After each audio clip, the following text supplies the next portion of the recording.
Section 7.6, the inverse trig functions. First of all, let's remember some relationships between any function and its inverse. So the domain of a function is the range of its inverse, and therefore the range of the function is the domain of the inverse. Any point, if we call it AB, that's on our function, then the point BA has to be on the inverse. And again, note that we're writing the inverse, we're notating the inverse as f to the negative 1. This fourth bullet says that if I compose them, so if I take f of f inverse of x, I should just get x. Or f inverse of f of x, I should just get x. Basically, this fourth bullet means that a function and its inverse undo each other. So if we think about a square and a square root, they undo each other. Or multiplying and dividing undo each other. And finally, the graphs of f and f inverse are reflections of each other through the line y equals x. This graph here, or this shows that graph. So in order for the inverse sine function to be a function, so the sine function is a function, it passes the vertical line test. But if you recall, the horizontal line test determines whether an inverse is a function. And if you notice, if I draw a horizontal line, it's not going to pass that horizontal line test. So for the inverse sine function, we limit it to this part of the graph. And then we reflect that over the x-axis, and we get this graph, which is the function inverse sine.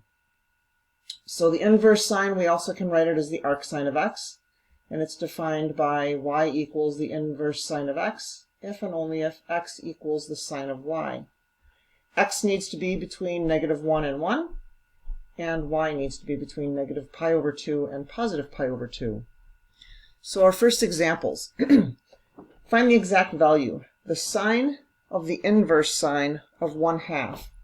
Well, since 1/2 is between negative 1 and 1, the sine and the inverse sine undo each other. So the answer to this is 1/2.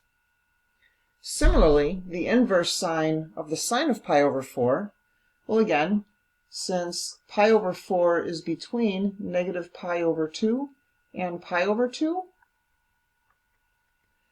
the sine and the inverse sine undo each other, and we're left with pi over 4. This third one, the inverse sine of the sine of 2 pi over 3. Well, here we got to be careful because 2 pi over 3 is not less than pi over 2. So we can't just say they undo each other. So what we're going to need to do is we're going to need to first evaluate the inside. What is the sine of 2 pi over 3? Sine of 2 pi over 3 is the square root of 3 over 2. Now we still have the inverse sine of the square root of 3 over 2. And remember, this is basically just asking for what angle theta is the sine square root of 3 over 2. Remember that we also need to think about values that are between negative pi over 2 and pi over 2.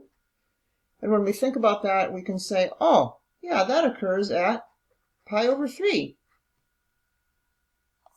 And example 2, find the exact value of y if y equals the inverse sine of the tangent of 3 pi over 4. So again, we just need to find the value of the tangent of 3 pi over 4. And we know that that is negative 1.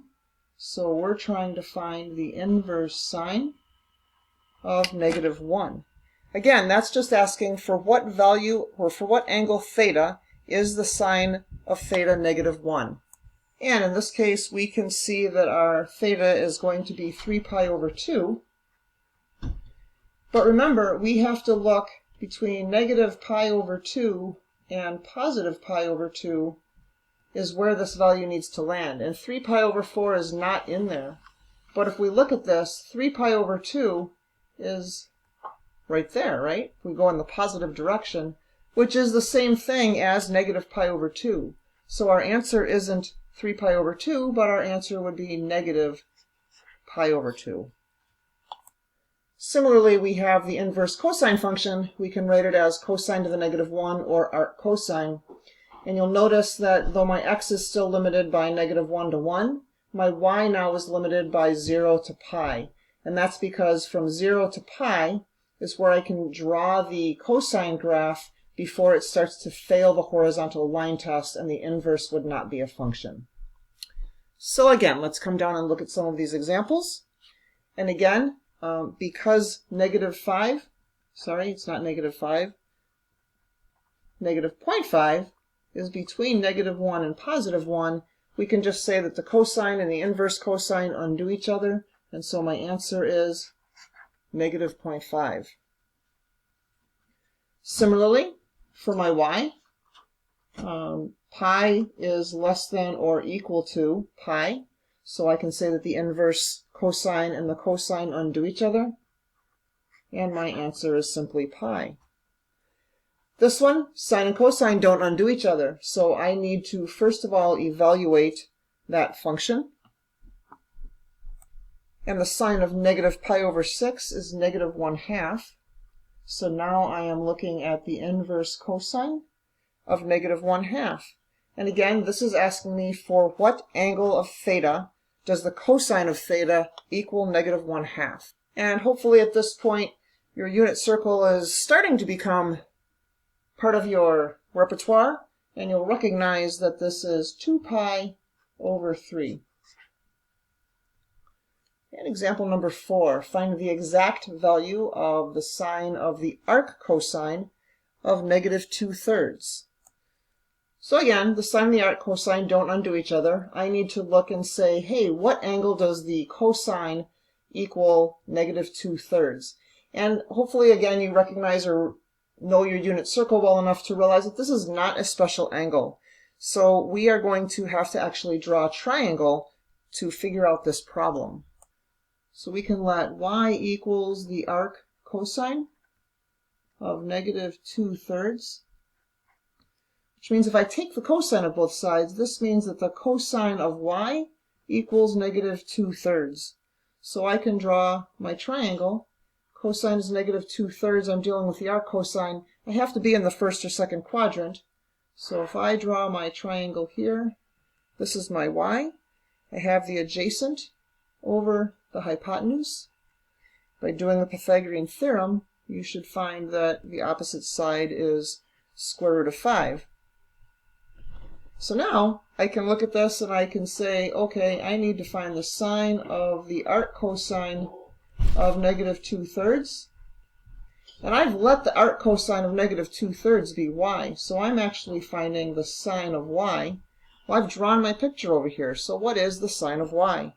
The sine of y is the opposite over hypotenuse, which is the square root of 5 over 3. And again, similarly for an inverse tangent function. Now remember that since we're flipping the x and the y, when we had the tangent, the y could be any real number, so therefore now the x is going to be any real number, and our y is limited by negative pi over 2 to positive pi over 2. Example number 1. So again, x can be any real number, therefore the tangent, the arctangent undo each other,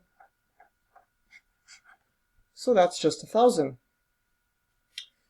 Tangent of the inverse tangent of the tangent of pi over 4, and again, since pi over 4 is between negative pi over 2 and positive pi over 2, the inverse tangent and the tangent simply undo each other, and so our answer is pi over 4.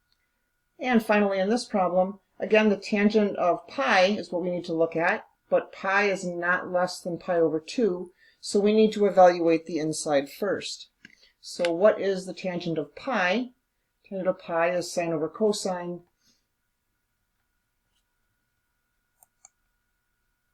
which is 0. So now we are looking at the arctan of 0. And again, when it's asking for the arctan, it's asking what angle of theta is the tangent of theta equal to 0? And the answer to that is 0. Number 6, find the exact value of the secant of the arctangent of 2/3. So again, 2/3 we know is not a special angle on our unit circle, so we're going to have to draw a triangle for this problem. So we are going to let y equal the arctangent 2/3. So if we take the tangent of both sides, we get that the tangent of y equals 2/3, and this is what we're going to base our triangle on. So the tangent, if I let this be my angle y, the tangent is the opposite over adjacent. And then using the Pythagorean theorem, we get that our hypotenuse is the square root of 13. So now I need to find the secant of the arctangent of 2/3. But I've let the arctangent of 2/3 equal to y. So this problem has basically become, what is the secant of y? You remember that the secant is 1 over the cosine, or the inverse, not the inverse, the reciprocal of the cosine. The cosine is adjacent over hypotenuse, so the secant is going to be the hypotenuse over the adjacent, so this is going to be the square root of 13 over 3. For the next problem, find the exact value of the sine of the arctangent of 1/2 minus the arccosine of 4/5. And these are the problems where you're going to have to start recognizing and using some of the formulas and identities that we've been learning and using throughout this chapter. So I want you to pause the video and see if you can recognize which of those formulas you're going to use for this problem. And I hope that you recognize that you're going to use the sine of u minus v. And so with that, we're going to let u be the arctangent of 1/2.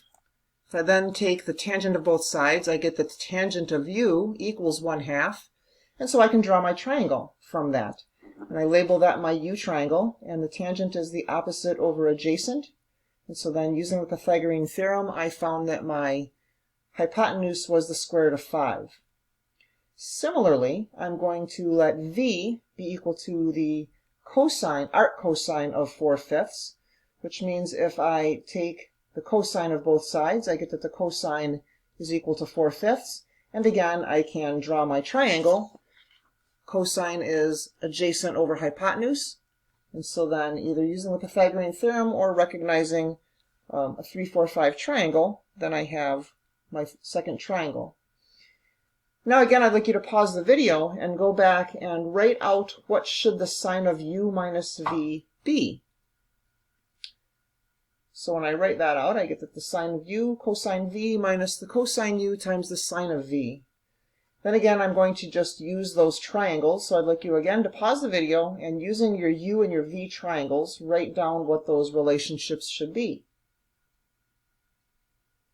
And hopefully this is what you got. And now it's going to be a matter of doing the arithmetic behind these, multiplying these together. I get 4 over 5 square roots of 5, minus, when I multiply those, I get 6 over 5 square roots of 5. So negative 2 over 5 square roots of 5. We don't like to have a rational or a radical in the denominator, so I'm going to multiply top and bottom by the square root of 5 to rationalize this. So I get negative 2 square roots of 5 over 5 times, this is going to give me 5. So my denominator is 25. The last problem is very similar. We want to rewrite this as an algebraic expression in x. So again, I am going to let y be the inverse sine of x, which means if I take the sine of both sides, the sine of y equals x, and I can draw a triangle. This is my sine of y. Is the opposite over the hypotenuse. And again, using the Pythagorean theorem, you can find that this side is 1 minus x squared, the square root of 1 minus x squared.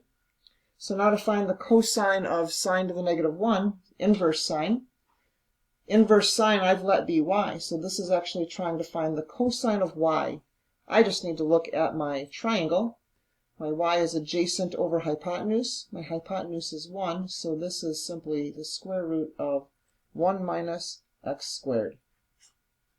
This wraps up chapter 7, so if you have any questions solving these trigonometric equations, please come to class and I will do my best to answer your questions.